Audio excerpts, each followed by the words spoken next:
Hello everyone, this is the second part of Revision 2 Chapter 4 Continent and Ocean Distribution. In this part, we will discuss the distribution of earthquake and volcano and the concept of sea floor spreading. So let's start the revision of these two topics. Distribution of earthquake and volcano. The different studies explain that the earthquake and volcano in the entire world held on certain places. So the certain area, as you can see in this map, the shaded area, there are different area in the map for the earthquake and volcano. As you can see, the shaded area, deep earthquake zone. So the alpine ranges of this area, these area, all these shaded area, these are deep earthquake zone. Then shallow earthquake zone, where there are dots, light dots are held, like these area, these, all these area. These are the shallow earthquake centre, यानी जहाँ earthquake बहुत कम आते हैं या कम आते हैं. Then volcanic eruption hotspots mean जहाँ वॉल्केनिक एक्टिविटी मैक्सिमम होती है, वो जैसे ये बोल्ड डॉट्स में है और स्मॉल डॉट्स में है. So all these the volcanic eruption area. So in the entire world you can see the area of earthquake and oceans, the maximum area held at boundaries of the continents, like North America and South America, इनकी boundaries पर, here Asia इसकी boundary पर, these area. So the maximum area of the earthquake and volcano held at the boundary of different continents. Shows that the maximum earthquake and volcano held at the boundary area, because ये पूरा एक Pangaea की form में था और जब ये divide हुआ सो यहाँ पर फॉर्मेशन हुआ सबडक्शन जोन का. That's why it is active for the seismic activity as well as for the volcanic activity. Seismic means earthquake. So you can see these area. The shaded belt showing another area of concentration coincides with the alpine Himalaya, as I explained you. Then rim of Pacific. In general the focus of the earthquake is the area of mid-oceanic ridge. Mid-oceanic ridge जो oceans के बीच में है, जहाँ हमने sea floor configuration में देखा था, a part of configuration. Then shallow belt where along the Himalaya alpine belt as well. The rim of Pacific. Earthquake are deep-seated ones. The map of volcano also shows a similar pattern. The rim of Pacific is also called as rim of fire. This is the important. The Pacific belt. You can see the Pacific belt. This is called as ring of fire. This is the most important topic. This is Pacific Ocean. So the boundary area of the Pacific, or we can say the boundary of the Pacific Ocean, called as ring of fire, because it is very active for the volcano. That's why this is called as ring of fire. ये जो पूरा area है ये volcano के लिए बहुत ही important है.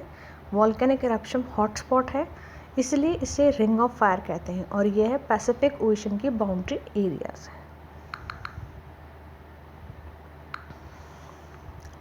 Next will discuss the concept of C floor spreading. अब हम सी फ्लोर स्प्रेडिंग के बारे में डिस्कस करेंगे. So the concept of C floor spreading, this is also a post drift studies.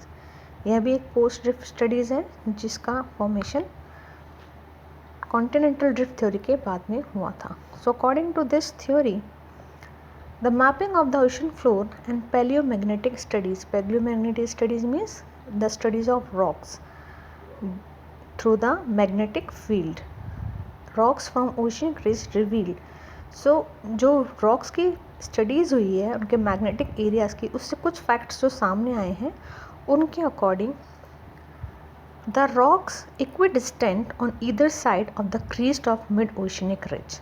This is the mid oceanic ridge. ये पूरी mid oceanic ridge है, तो इसके दोनों ही साइड में जो क्रीस्ट है, दोनों ही साइड में रिमार्केबल सिमिलैरिटीज़ मिली हैं, यानी जितना इस रिज से हम दूर जाते जाएंगे दोनों ही साइड में उतनी हमें इसमें सिमिलैरिटीज़ देखने को मिलेंगी। This is the mid oceanic ridge, S shape ocean this is. So इससे हम इस साइड जाएं या इस साइड जाएं, दोनों ही डायरेक्शन में जब हम जाएंगे तब हमें रिमार्केबल सिमिलैरिटीज़ मिलेंगी। वो कैसे मिलेंगी? लाइक जितनी डिस्टेंस और एज इस साइड होगी रॉक्स की, उतना ही डिस्टेंस इस साइड जाने पर रॉक्स की एज होगी। जितना जितना हम इनसे दूर जाते जाएंगे उतनी यानी यहाँ का मटेरियल सेम होगा यहाँ के मटेरियल से, यहाँ का मटेरियल सेम होगा यहाँ के मटेरियल से। तो it shows a remarkable similarities basically. The rock equidistance on either side of the crest of mid-oceanic ridge show remarkable similarity in terms of period of formation, chemical composition and magnetic property. Rock closer to the mid-oceanic ridge are normal and the youngest, यानी जितनी ज़्यादा इसके पास की जो rocks होंगी वो youngest होंगी। क्यों? क्योंकि अभी न्यू लावा से फॉर्म हुई हैं, और जितना आप इससे डिस्टेंस में जाएंगे, क्योंकि वो ओल्ड लावा से फॉर्म हुई है, इन्हें फॉर्म हुए काफ़ी टाइम हो गया, तो उनकी वो कंपैरेटिवली ओल्ड होंगी यहाँ के मटेरियल के कंपैरिजन में। The age of the rock increase as one move away from the crest. जैसे जैसे आप इस क्रीस्ट एरिया से आगे जाते जाएंगे रॉक्स की एज भी इंक्रीज होती जाएंगी, यानी क्रीस्ट के पास यंगेस्ट रॉक्स मिलेंगी, और जैसे जैसे आप इस क्रीस्ट से आगे बढ़ते जाएंगे वैसे वैसे रॉक्स की एज भी इंक्रीज होती जाएगी। The sediment on the ocean floor are the ocean crust rock are much younger than the continental crust. This is the very important line. The ocean crust rocks are much younger. यानी ocean की जो crust होती है उसकी rocks ज़्यादा young है in comparison to the continent rocks. ये continent area है और ये एक ओशनिक एरिया है। तो ओशनिक एरिया की जो क्रस्ट है वो कॉन्टिनेंट एरिया की क्रस्ट के कंपैरिजन में ज़्यादा यंग है। Means this is the young continent crust, this is the old crust.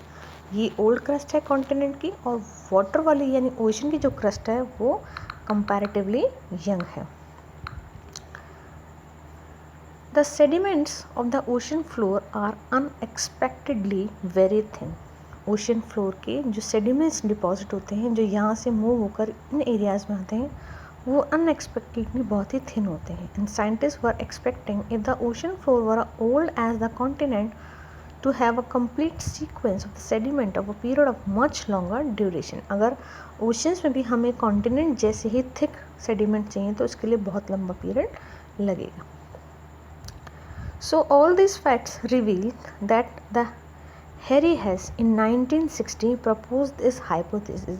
यानी इन सारे फैक्ट्स के साथ साथ हैरी हेस ने अपनी एक हाइपोथेसिस एक्सप्लेन की 1961 में, और उस हाइपोथेसिस को ही बोलते हैं सी फ्लोर स्प्रेडिंग। यानी इन सब फैक्ट के साथ इन फैक्ट के साथ जिस थ्योरी को उन्होंने एक्सप्लेन किया हैरी हेस ने 1961 में, that theory is called as sea floor spreading. Hess argued that constant eruption at the crest of the oceanic ridge, यानी in oceanic ridge, this is the mid-oceanic ridge, this is mid-oceanic ridge, and they are interconnected. I explain you previous video कि ये mid-oceanic ridge है वो क्या है, एक interconnected mountain range है water के अंदर basically. So Harry Hess called that constant eruption at the Crest. In Crest के साथ में एक कॉन्स्टेंट इरप्शन, क्योंकि ये हॉटस्पॉट है वॉल्केनिक इरप्शन के, तो यहाँ से कॉन्टिन्यूसली वॉल्केनिक इरप्शन हो रहा है, causes the rupture of the oceanic crust, और इसकी वजह से ओशनिक क्रस्ट में रप्चर हो रहा है, टूट रही है और नई फॉर्म हो रही है। एंड द न्यू लावा वेग इनटू इट, और यहाँ से ओल्ड रॉक्स टूट रही हैं और वहाँ से न्यू लावा स्प्रेड होके साइड बाय एरिया में स्प्रेड हो रहा है। It pushing the oceanic crust on either side, और जब ये लावा यहाँ से निकल के दोनों ही साइड के रॉक्स को पुश करके उनको आगे मूव कर देता है, तो इस तरीके से ओशन का जो फ्लोर है वो धीरे धीरे स्प्रेड हो रहा है, इंक्रीज हो रहा है, and this is called C floor spreading. The ocean floor दस स्प्रेड, और इस वजह से ओशन का फ्लोर क्या हो रहा है, स्प्रेड हो रहा है. The younger age of the ocean crust as well as the fact that the spreading of one ocean does not cause the shrinking of the other. Harry हेस के अकॉर्डिंग एक ओशन का स्प्रेड होना दूसरे ocean के shrink होने से related नहीं है. So Harry think about the consumption of the ocean crust. He further maintained that the ocean floor that get pushed due to the volcanic eruption at the crest sink down at the oceanic trench and gets consumed. यानी जो एक इस diagram से आप explain कर सकते हैं कि एक जगह जहाँ सबडक्शन जोन है वहाँ क्रस्ट नीचे की साइड जा रही है, और एक साइड जहाँ ये ऊपर की साइड वॉल्केनिक eruption हो रहा है वहाँ पर नई क्रस्ट का फॉर्मेशन हो रहा है. तो this is form in a cyclic motion. ये एक साइक्लिक मोशन में हो रहा है. एक जगह न्यू क्रस्ट फॉर्म हो रही है और एक जगह जो ओल्ड क्रस्ट है उसका सबडक्शन होके उसका मैग्मा में फॉर्मेशन हो रहा है, यानी मॉल्टन मटेरियल कन्वर्ट हो रहा है. सो sink down at the oceanic trench and get consumed. The basic concept of sea floor spreading had been depicted in the 4.3. You can see in this area that different boundaries, convergent, divergent boundary. So there is a formation of new crust, as you can see, and these are the subduction zone where there is a reduction of the material and subside in the interior of the area. Thank you.